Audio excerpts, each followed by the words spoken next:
Hey guys, Mike the Gaming Dad here and welcome back to the channel. This week I'm bringing you another build guide, and this one is inspired by an ESO build guide I watched over 8 years ago now. No, not Elder Scrolls Online, I'm talking about the YouTuber ESO Danny. I used to watch a lot of his content on Skyrim after the release of Skyrim Special Edition, and he did quite a few build guides around this time. This particular build guide stuck with me as this was the first build guide that I actually followed and created myself, and I had a lot of fun playing with this character. The build I am referring to is this best tank build, and I'll link it below in the description if you haven't seen it and would like to watch it. I like that ESO created a backstory to a lot of his builds, and this particular one centred on one of the last surviving Snow Elves that had sought refuge with the Dwemer.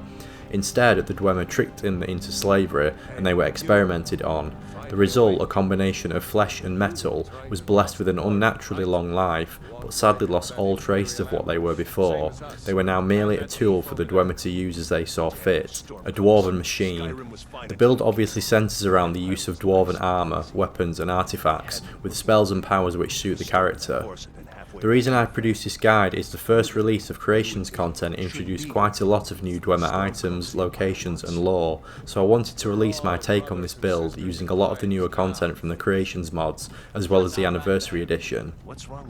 I will talk about which two mods you need for this build during the video, and of course you'll need the AE add-on as well.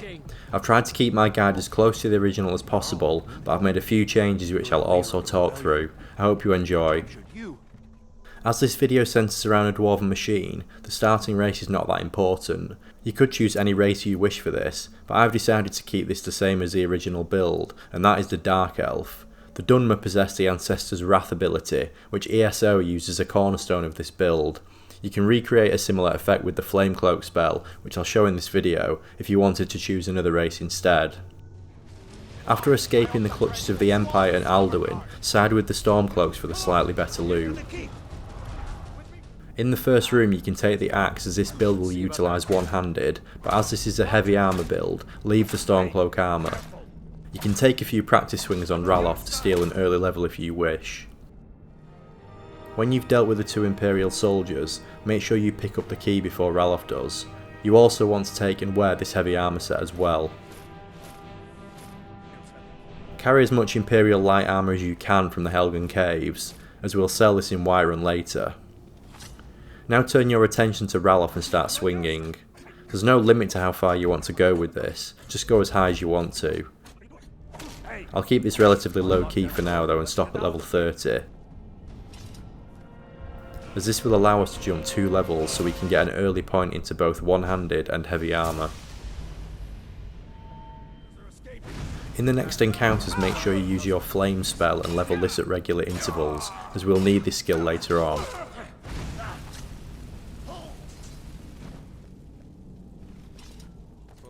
And of course pick the cage for the gold, spell and mage gear. We won't be doing any enchanting in this build, keeping to the original design, so this is purely for selling purposes. In this room collect one of the longbows and practice your shooting. Archery will be the third and final combat skill we use in this build. Say your goodbyes to Ralof and then follow a familiar path if you have watched my builds before. West down this hill, and now turn left past these rocks and go south. This will bring you to a bandit camp with a chest and a few other items. Pick the chest and kill the 3 bandits who attack you, and 1 or more of these should be carrying a hunting bow. Switch your longbow for this and then collect anything else worth selling. And now turn 180 degrees and go north back up the hill. Turn left and head west over this rock face. And then drop down here onto the Talos worship scene.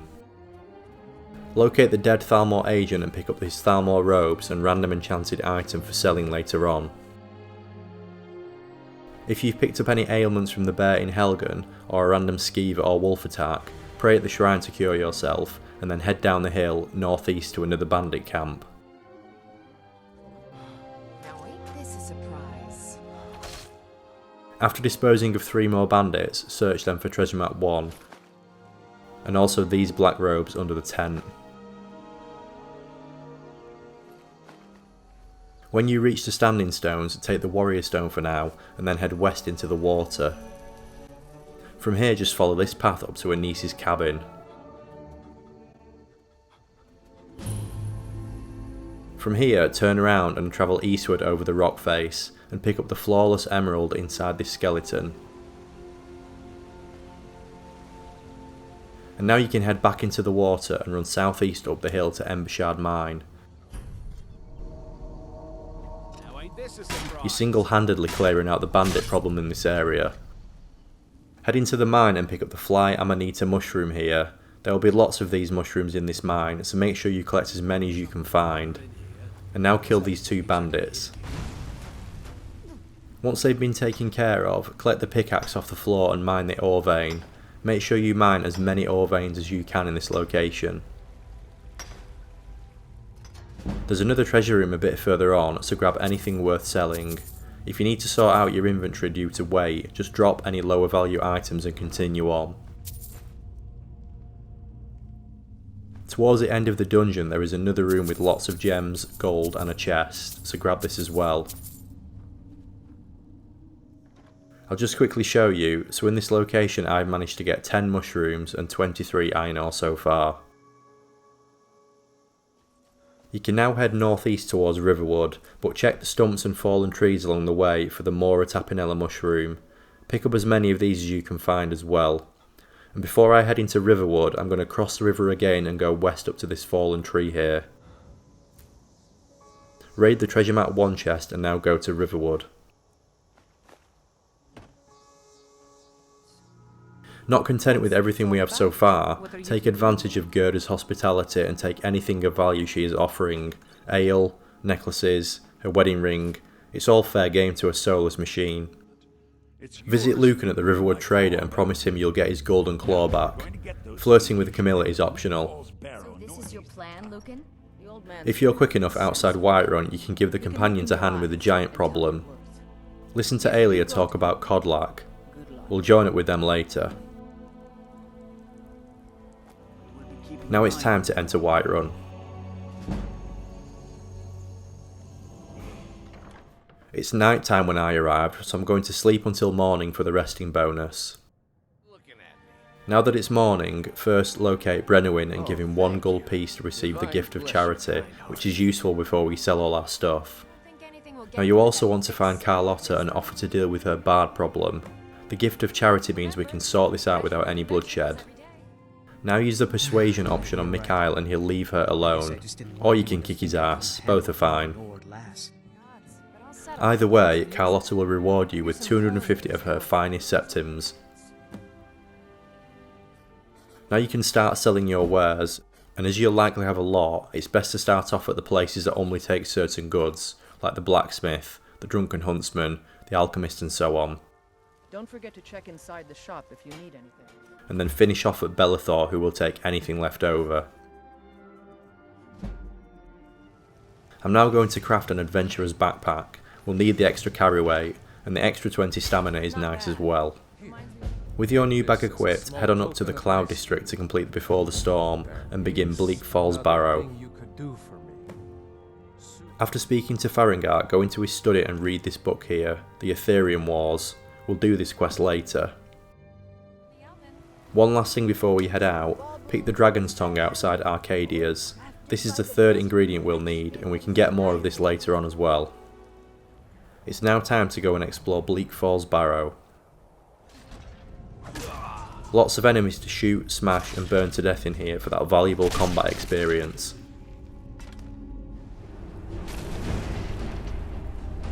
Grab the Dragonstone and it's now time to travel back to Riverwood. Sell any goods you've picked up worth a coin and then return the golden claw back to a grateful Lucan. Flirting with Camilla is still optional. I'll just show what I've kept so far.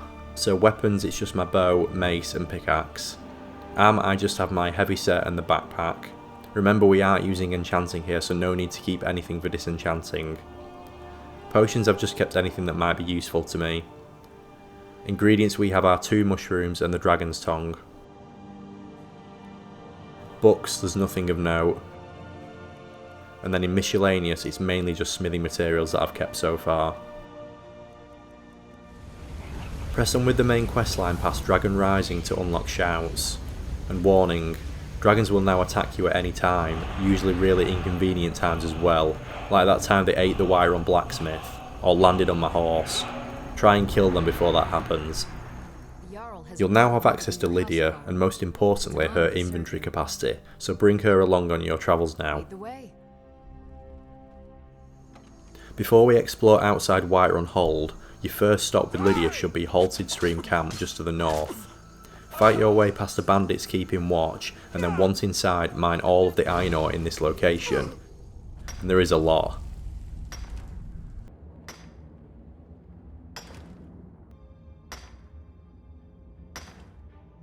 We're up to 72 pieces now, which is good. Now time to rest again in Whiterun. And what I'm going to do now is purchase any leather and leather strips from the blacksmith, plus any more iron ore or iron ingots she has. And as Adrienne always says to us, don't forget to check inside the shop if you need anything. And that was good advice, as Ulfberth has a load more for us as well. Now smelt your iron into ingots and craft your leather into leather strips.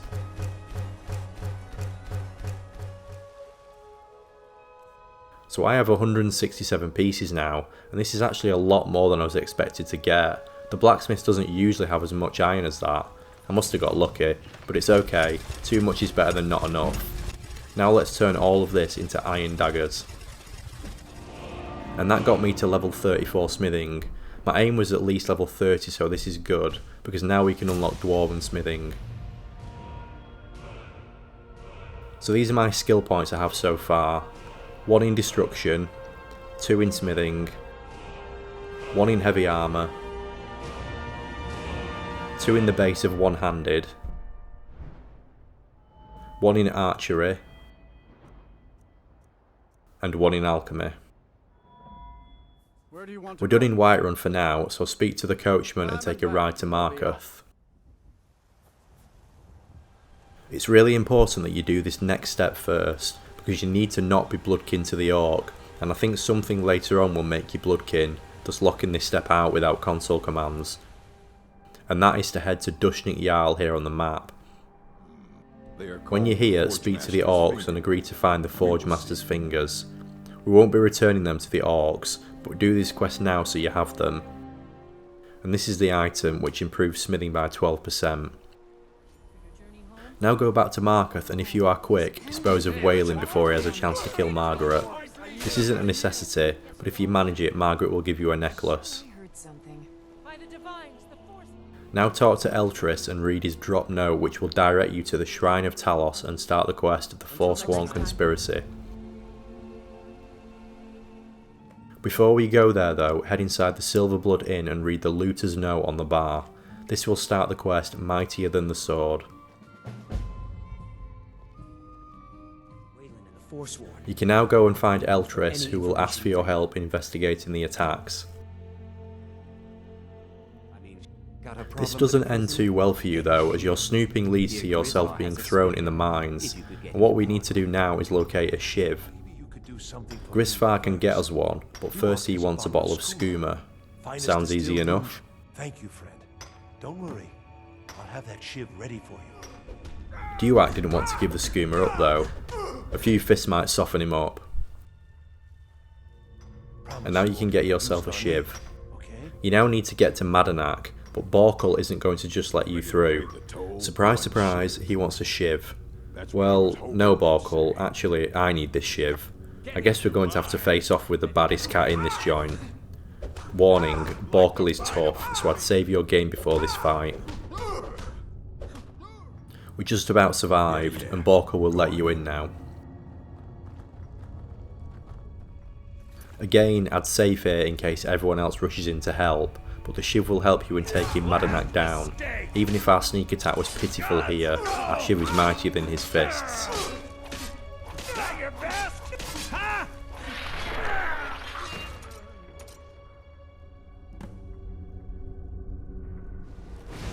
Now it's time to escape the mine. Doing this quest this way is much harder as you have to escape alone. The spiders aren't too much bother with your flames, but I'd recommend you sneak by the Dwarven spheres. No armour plus a shiv isn't going to be much help versus these. When you exit, Thonar will thank you for killing Madanak and the quest ends. You receive the Silverblood family ring as a reward. A useful ring which improves your smithing by 15%. Now let's head to the Orc blacksmith, and what you want to get from her is, if she has it, 6 dwarven metal ingots. You want 4 iron ingots, 3 steel ingots, and finally 5 leather strips. Now with these, craft yourself some dwarven gauntlets and a dwarven helmet, and then a sword and a bow. If she has any more than 6 dwarven ingots, she can buy these and improve your pieces, but for now these will do. What we're going to do now is head to the Lover Stone, and this stone acts like a permanent Lover's Comfort resting bonus, which will be handy so all of our skills level a little bit quicker. And now select the Mightier Than the Sword quest, and we'll complete this next, as this is located directly south of the Lover's Stone. After you've killed the looters, you can collect the treasure, which is a dwarven plate armour and dwarven plate boots. Looking good, my friend, looking good. Before you go, make sure you grab all of the dwarven scrap metal. You want all of the pieces that start with an adjective, so large, bent, solid, etc. The ones called dwarven scrap metal you can't smelt down. And this is where Lydia comes in handy, as you can give her all of this stuff to carry. And we're going to be gathering a lot of scrap metal in this video. Now we've got a full set of dwarven armour, continue south, this time to Arkanthams, which is the location from the book we read in Dragon's Reach, the Ethereum Wars. After speaking to the ghost of Catria, Lost to the Ages will start.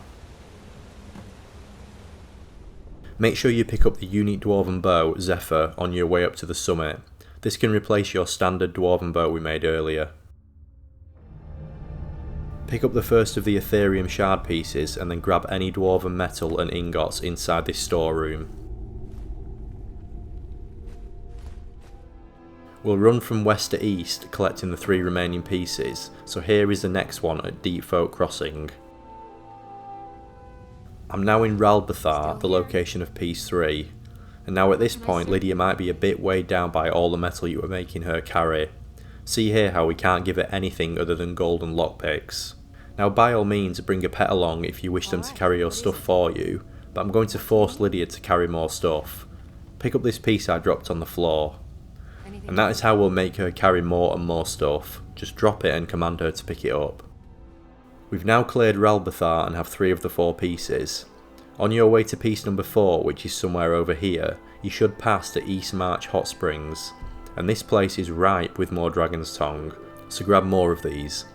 In total you'll need a minimum of 13 Dragon's Tongue, 13 Flight Amanita and 18 more Tapinella, just FYI. Now we can go and get the final Ethereum piece. Thanks again for all your help. There's also quite a lot of dwarven metal in this storeroom, so grab all of that in the first room, and then in the lock room to the right as well. I'm right behind. All right, what is it? Come on Lydia, What do you pick need? all this up. Yes Lydia, all of this over here. Okay, got it. Now before we head to the forge, I've made my way back to Whiterun, as I have a lot of stuff to sell. So much in fact that all of the vendors have run out of gold. If this happens, you can save, attack and reload to reset their inventory if you wish.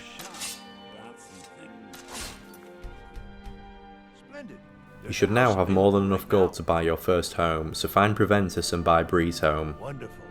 Here's the key to your new home. Very well. For some reason I couldn't decorate mine until I'd passed a loading screen, but I'm also going to furnish it. Very well. Is there anything else you'd like to purchase? What we're going to do now is take all of the dwarven metal off Lydia. I'm not sure why she's also carrying this staff as well, but anyway. Waddle over to the smelter and melt this down into ingots. You should hopefully have made a good start, as you need a lot of ingots, as many as you can get your hands on really. And so far I've got 212 of these. Pick back up where you were left off and go take on the Forge Master. Keep your distance and it's a fairly straightforward fight. And now what you want to create is the Ethereal Shield. This was another key component of ESO's build and one I wanted to keep in, as I think the effect this shield has works really well with it. The Shield Bash turns the stricken enemy ethereal for 15 seconds, effectively taking them out of the fight, so it's a really useful crowd control tool if you find yourself surrounded. Everything I could have hoped for. Now we have our first main Dwarven artifact, it's time to pick up the main questline again, so travel up to High Hrothgar to speak to the Greybeards. We need to jump a few quests into the main campaign now, so complete the Horn of Jurgen Windcaller,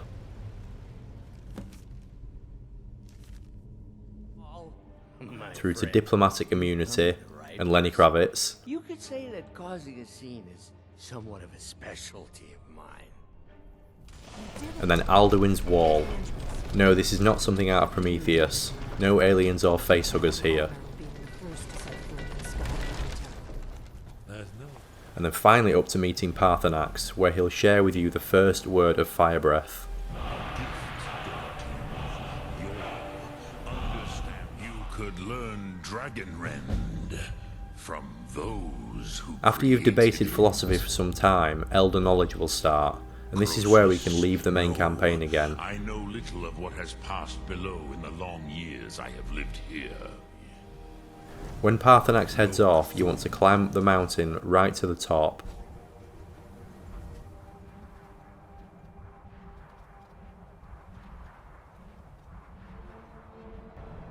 And when you get up here, find the notched pickaxe which should be stuck in the rock. What this does is raise your smithing abilities when equipped.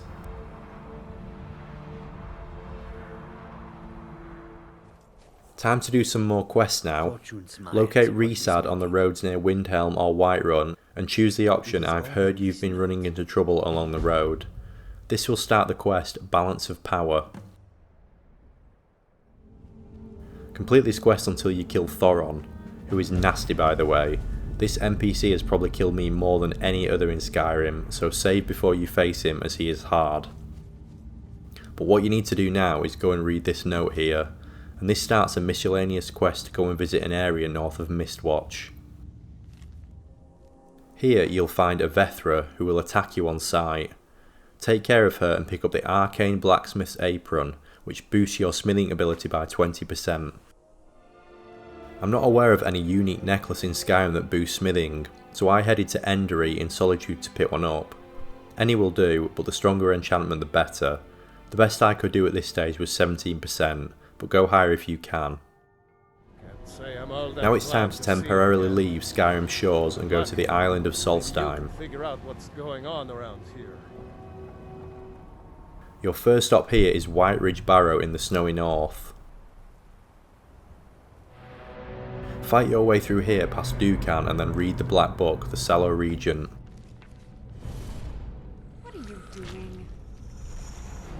Without the candlelight spell, which I'm not using in this build, you'll need to move quickly as the darkness will harm you.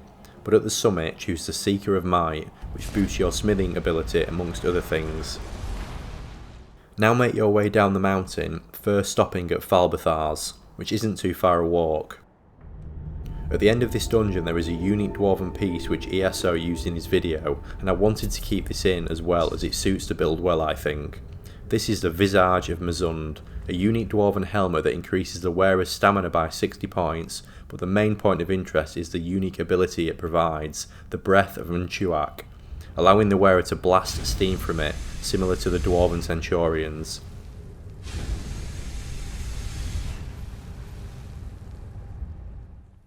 Now the next quest I would only complete if you play using the unofficial patch mod, as otherwise this quest reward is bugged. If you do, speak to From Deepest Fathoms at the Riften Fishery, and agree to take the lexicon back to Avantian. The quest reward here is Ancient Knowledge, but without the USET mod it actually makes Dwarven armour worse, and I don't think the smithing boost works either. I don't have the mod installed, so I skipped this bit and went back to Whiterun for more smelting. Store the ingots in your home when you are done. It's now time to join up with the companions, so go speak to Kodlak in Jorvaska. Would you now? Here, let me have a look at you. After the initial task is complete, you'll start proving honour, and at the end of this quest you'll receive the second word of the Fire Breath Shout.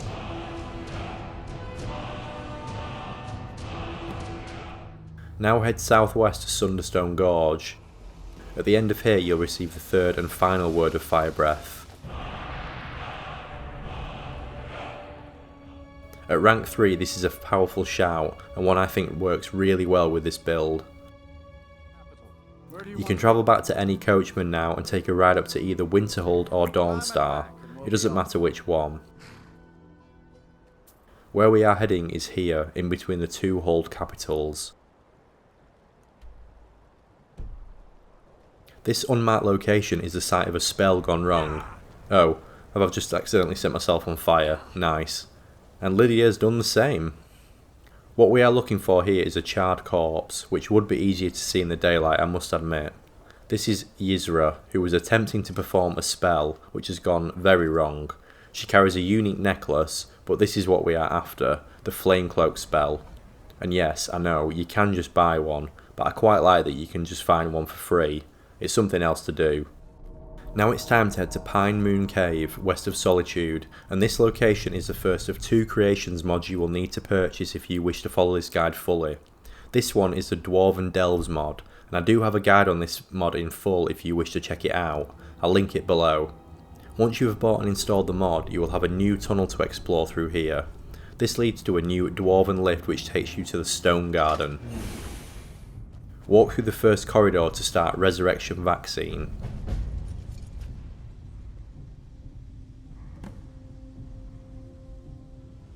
This place contains a lot of Dwarven spheres and stuff, so make sure you still remember to gather your Dwarven scrap metal.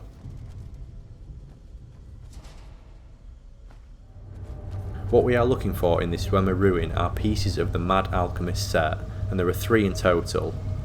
Here are the shoes, and what this set does is boost the wearer's alchemy by 15% per piece, as well as regenerate stamina by 50%, but it's the alchemy boost we're interested in. The location of the second piece is through here. And these are the bracers.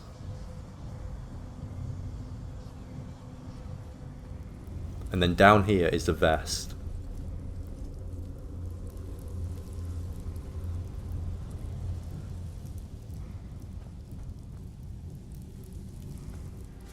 Back to the smelter for more ingots. You know the drill by now. Now your reward when you complete Resurrection Vaccine is something called King's Craft. What this does is unlock 3 new unique Dwarven sets. These are Zelnak's set, which focuses on larger boosts for fire and health, with smaller boosts towards frost, shock, stamina and magicka. Chennak's set, which does the same but focuses on shock and magicka as its primary stats. And then Bacharak's set, which focuses on frost and stamina. Because we are a Dark Elf, we already possess resistance to fire, so we are going to look at Bacharak's set. What I'm going to do is build the armour, the boots and the gauntlets, and these effects stack, so we'll now have a 65% resistance to fire, 45% resistance to frost and 15% to shock, as well as 30 additional points of stamina and 15 of health and magicka. We don't need the helmet as we are sticking with the visage of Mazund. We also don't need a bow as we have Zephyr, but I am going to make Bacharak's blade here. Quite a cool, unique sword. You can now sell any unenchanted Dwarven pieces that you don't need. And then drop your Dwarven ingots off at home. Now it's time to explore the second of the creations mods you will need to purchase and install, and this is the Arquebus mod. This one creates a new location here east of Valtheim Towers. When there was nothing here before, you'll now see a large deserted Imperial camp, and inside this tent is a book. Read it to start the new quest, a powerful artifact, and head inside Thuncharn Thumbs. As you venture through this Dwarven ruin, you'll come across a few new items that it's worth looking out for. One is the Arquebus Ball, a new type of ammunition. You'll also encounter new variations of the classic Dwarven machines, such as this one here. Make sure you check those as well for Arquebus ammunition. And this is the second new item, Black Powder. This is a base ingredient to create arquebus balls yourself, so pick those up as well. And as always, check around for dwarven metal. Okay, got You'll be able to gather quite a lot throughout here, Okay, got such as this storeroom, which looks similar to the Mazulf storeroom. Okay, got it. Okay, got it. As you venture deeper into the Dwarven Ruin, eventually you'll come across different versions of the arquebus, such as this one here, but there is a specific version of this that we want to get, and we won't get it until the very end. To get this final version, after you've defeated the Library Guardian, take this elevator upwards, and then upstairs use the control cube on this door, and the arquebus is in here. This is it, Carnthemek's Verdict. I think this arquebus fits the build really well, as it also has the steam attack like the Visage of Mazund. It's a really powerful weapon, but of course if you don't want to pay for this mod, you can always use a dwarven crossbow instead. This is what the build used beforehand. Now we have all our weapons gathered, head back to the standing stones and we want to switch back to the warrior stone. And this is because we now need to make use of the resting bonuses. With the lover's stone you can't stack these, but having the warrior stone means we can get 20% plus 10% for well rested. Time to grab your dwarven metal ingots, and I've got 511 for now, but push this higher if you can. You'll need half as many iron ingots as you have dwarven metal ingots. With these, create dwarven bows to rapidly level your smithing skill. I managed to hit level 82 with this many, which is great as we can now unlock Arcane Blacksmith. This is the only other perk we need in the smithing skill tree. Now return to the standing stones and change to the thief stone. Remember those alchemy ingredients we gathered right at the start? It's now time to make use of them, so head to Golden Hills Estate and complete the farm quest. First, build the exterior planters. There is a wood chopping block and stone quarry at the farm for these materials, and you'll now have the maximum amount of planters. What you want to do is plant 13 Dragon's Tongue, 13 Fly Amanita and 18 Mora Tapinella. Dragon's Tongue and Fly Amanita yield 4 per plant, and Mora Tapinella yields 3, so for each harvest you'll receive 52 of the first 2 ingredients and 54 of Mora Tapinella. Head inside and rest or sleep. The first time you do this it's 24 hours, but after that it's 72 hours per harvest unless you replant. Now collect your harvest.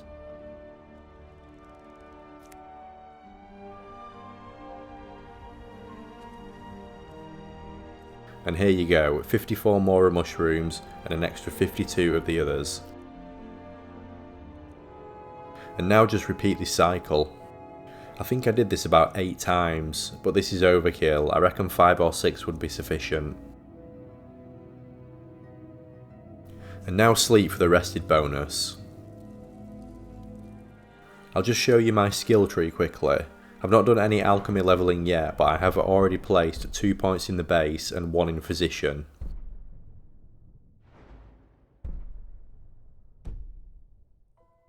What you want to do now is equip your Mad Alchemist set, as this makes your potions stronger. Now combine the 3 ingredients and do this until alchemy reaches level 30.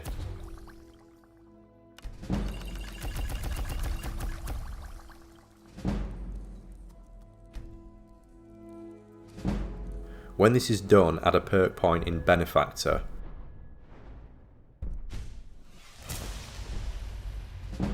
Return to making potions and this time stop at 40. Your level will increase really quickly at these early stages due to the Mad Alchemist set and all your other boosts. Now go back to your skill tree and add a 3rd point into the base. This time you want to spam up to level 60.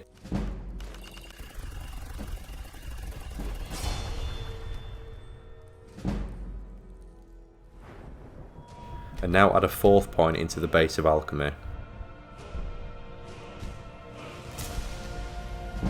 Yep, you guessed it. This time jump to level 80.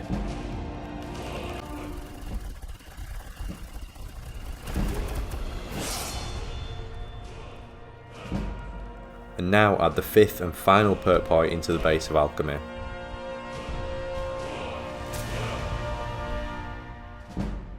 And now finally spam all the way to level 100.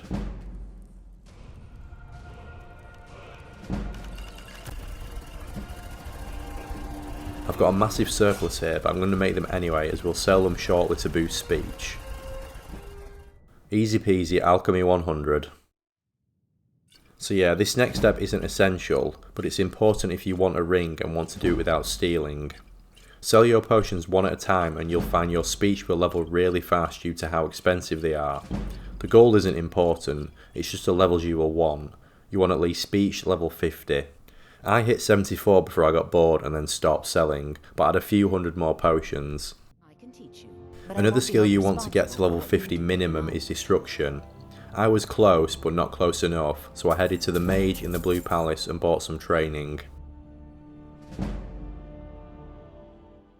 Now that's done, go back to Enderit and you want to try and get a necklace with alchemy on it. The stronger the better. I managed to find a 22% one. And then also look for a necklace and a ring with the health enchantment. Again, the higher the better. My necklace I got was plus 40 health. And the ring I got was plus 50 health. The reason I didn't look for a ring with alchemy on is there is one in the game which you can get if you wanted to. For this, travel to Dawnstar. Now it's really important here you don't have any random fetch quests for another NPC already in your quest list. So for example, find my helmet in X location, or find Amron's sword and so on. If you do, this dialogue option won't show. So yeah, ask Frida how did you pick up the herb trade to start a quest to look for an enchanted ring. My husband. And this is the ring of pure mixtures. You can always just keep the ring, but if you returned it to her, this is where you'll need speech leveled. Unless you want to steal it, of course. If you have the merchant perk in the speech skill tree as shown here, when you ask her what she has for sale, the ring will appear in her inventory, and you can then buy it and it won't be classed as stolen.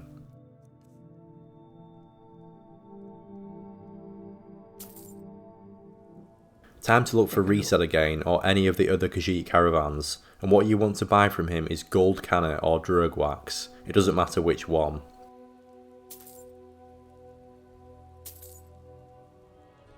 Then head to Arcadia and pick up some blister wart. She more often than not will carry this. Time to equip your alchemy gear again, and this time you have a ring and an amulet as well as your Mad Alchemist set.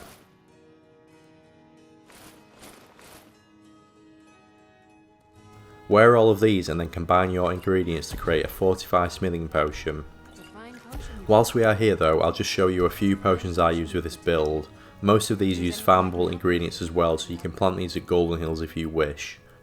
These are Ash Creep Cluster from Solstheim with glowing mushrooms, and this creates a fortified destruction potion. Canis Root and Hanging Moss make a fortified one-handed potion. And Canis Root and Juniper Berries make a fortified marksman potion. As we did with alchemy, make sure you equip all of your items which boost smithing before we do the next step. So that's the Forge Master's Fingers, the Silverbud Family Ring, the Necklace of Smithing and your Arcane Apron. Don't forget your Notched Pickaxe as well.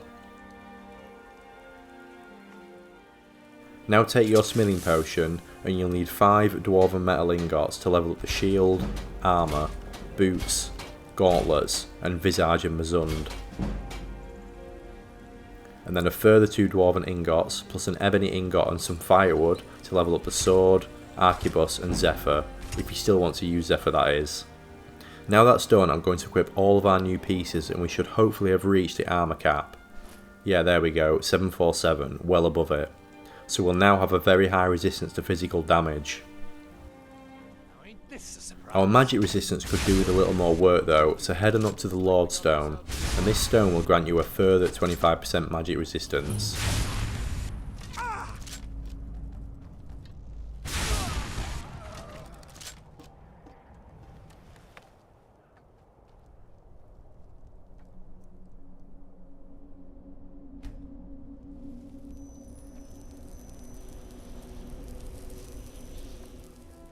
and then travel to Riften and speak to Dinya at the Temple of Mara to begin the Book of Love quest. Complete all 3 stages of this quest and then return to Dinya one final time. This will grant you the Agent of Mara perk, which gives you a further 15% magic resistance.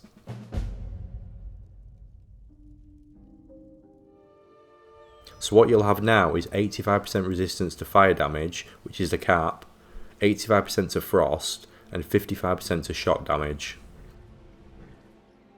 I'm going to store what I don't need now, so that's the notch pickaxe, the backpack as we don't want to be walking around with that on now the build is done, the Amulet of Mara can go, and I'm going to store all of my smithing items, but I'll keep the alchemy items as I'll be doing alchemy more regularly when I need to make more potions.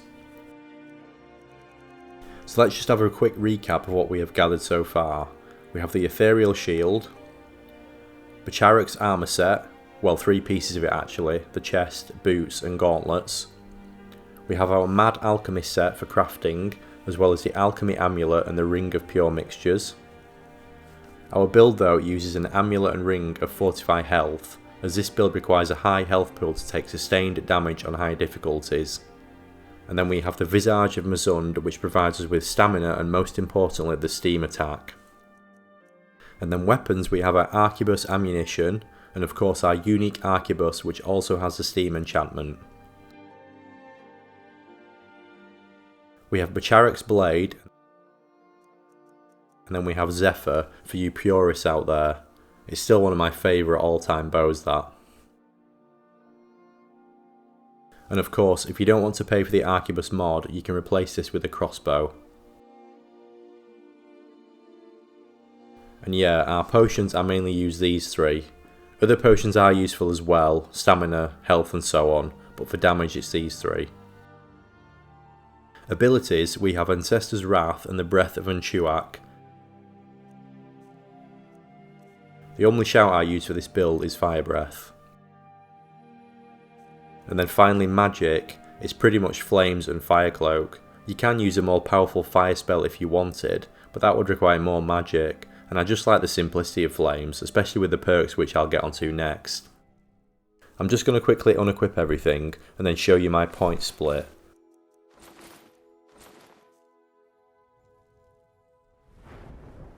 "180 Magicka, 300 health and 180 stamina. And to be honest, from here onwards, I'd probably invest nearly everything into health, with some into stamina, and that's probably it.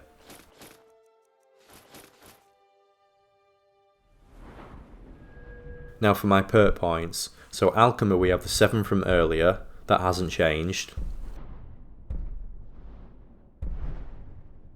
Illusion and Conjuration I haven't touched at all. Destruction is now level 52 with 5 perks. These are the Base, Augmented Flames, Intense Flames, Apprentice and Adept. Restoration I haven't used. Alteration I haven't used. And Enchanting I haven't used, as I wanted to stick to ESO's original design. Our Smithing skill we have used though, and this is level 82 with 3 perk points used as before. Heavy Armour is level 61 with 6 points used, 4 in the base, and then we've got Well Fitted and Tower of Strength. And this skill is one I would concentrate on as you level further. Reflect Blows is where you want to ideally reach, as this is such a strong perk for tanky builds.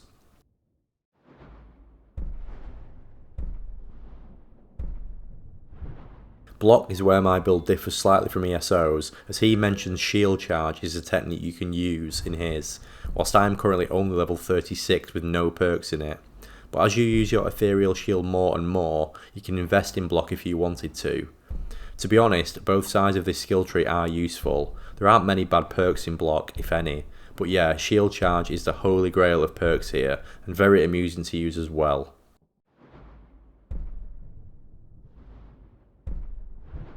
Two-handed we haven't used. One-handed is level 65 and I've spent 6 points here, 4 in the base plus Fighting Stance and Bladesman. And similar to Heavy Armour, as you level up more you can invest in here. A 5th point in the base and then head up the middle would be my advice.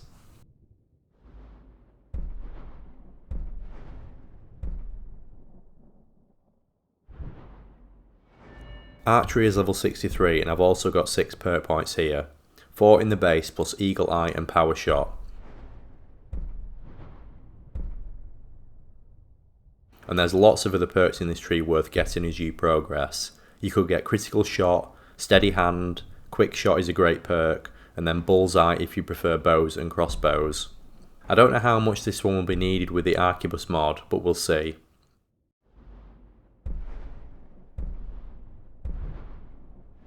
Light armour I've not used. Sneak has been passively levelling. Lockpick has also been passively levelling. Pickpocket I've not used. And Speech is level 75 and has the 3 perks from before, and that is it. So when ESO talks about this build, he mentions being able to take damage, but also give sustained damage from different sources, and that's why we have lots going on with this build. It's flexible because you can pick and choose how you want to play. If you did choose a Dark Elf, you'll have Ancestor's Wrath, which does damage to anything that gets close, and it looks really cool. You can blast enemies with the Steam Helmet, but if you find yourself surrounded, use your shield to take enemies out the fight, meaning you can focus on one target, such as this archer. You can now fight one-on-one with your sword. Of course, you also have the Flame Cloak spell for more constant damage.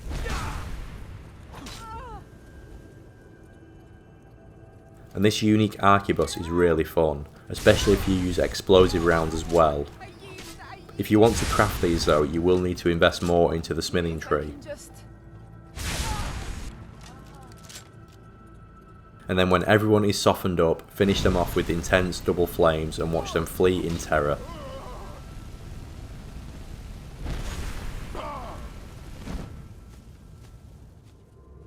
As I mentioned at the start of the video, this was the first build I actually followed myself, and I really enjoyed playing it back when I had Special Edition on the PS4. Personally, at this stage of the build, I play with it on Master, but Legendary is possible if you wanted. As I say, as you level up, put more perk points into Hell to make yourself even tankier, and then you'll find Legendary a breeze.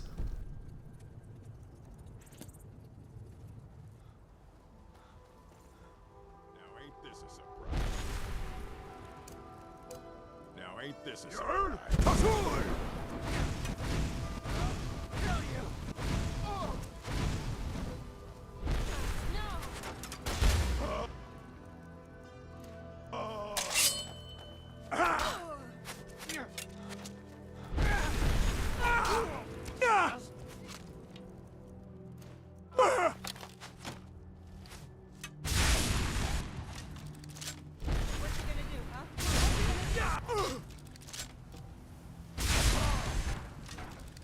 This arquebus is honestly so much fun to use. And I like that you're able to take damage with this build, but have so many options to deal it out. It doesn't rely on one broken weapon, more a combination of lots of tools that if used effectively will whittle enemies' health down slowly.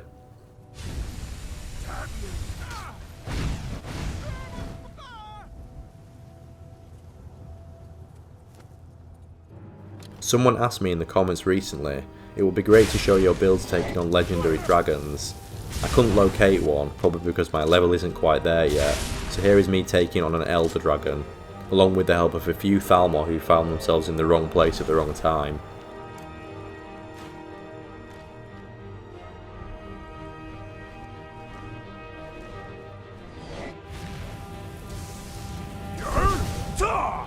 Of course, not having Dragon Ren makes dragon fights a bit harder as you can't force them to land, so it's up to you whether you want that quality of life shout, as I call it.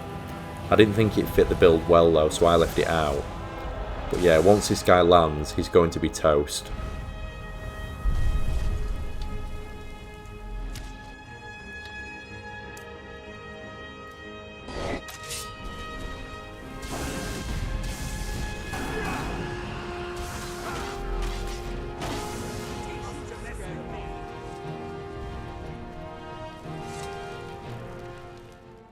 And yeah, that is my take on ESO's Dwarven tank build, guys, using some of the more up-to-date content.